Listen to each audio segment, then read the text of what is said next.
sual verən soruşur ki, başa düşmədim, matəm nə zamandan uydurmadır? Bizim imamımız əziyyət çəkib, necə ağlamayaq? Əlbəttə ki, şəhidlik böyük zirvədir və şəhidlik də yüngül bir şeylə əldə edilmir. Və hər bir kəs bilir ki, insanın şəhid olması üçün mütləq döyüşdə, cihadda Allah yolunda vuruşmalıdır və şəhid olmalıdır. Və İmam Hüseyin də, radiyallahu anhu da Allah yolunda çıxıb və şəhid olub və şəhid edilib. O ki, qaldı, deməli, ona görə ağlamaq və s. Əlbəttə ki, biz demirik ki, sevinək, gülək və s. Amma bu günləri şiyələrin etdiyi kimi zəncir vurmaq, üz cırmaq, başa qılıncla vurmaq və s. kimi mərsiyələr demək, bu cünə şeyləri dinimiz deməyib bizlərə. Və bizlərə Peyğəmbərimiz sallallahu aleyhi ve sellem əmr etməyib. Və bir dənə bir hədis gətirin ki, bir dənə rəvayət gətirin ki, Allahın Rasulü bizlərə əmr edib ki, o cürünə Hüseyin üçün ağlayın və yaxud da bunları edin. Biz onun fəzilətini bilirik və biz bilirik ki, Hüseyin radiyallahu anhu cənnətdə cavanların seyididir. Bu ən böyük dərəcədir. Buna görə mən niyə? Əlhəmdülillah, əksinə mən sevinirəm ki, Hüseyin radiyallahu anh şəhiddir və cənnətdə nədir? Cavanların seyididir.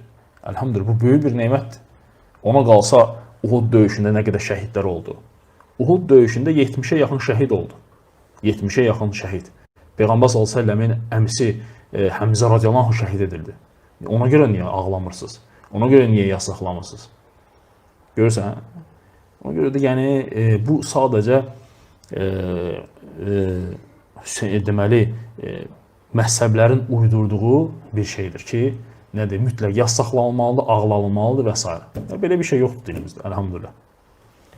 Ona qalsa nə qədər şəhidlər oldu Bədir döyüşündə, Uhud döyüşündə, o ki qaldı matəm və s. Əlbəttə, yəni bunlar hamısı xurafatlardır, hansı ki insanları azdırmaq üçün belə şeylər uydurulub.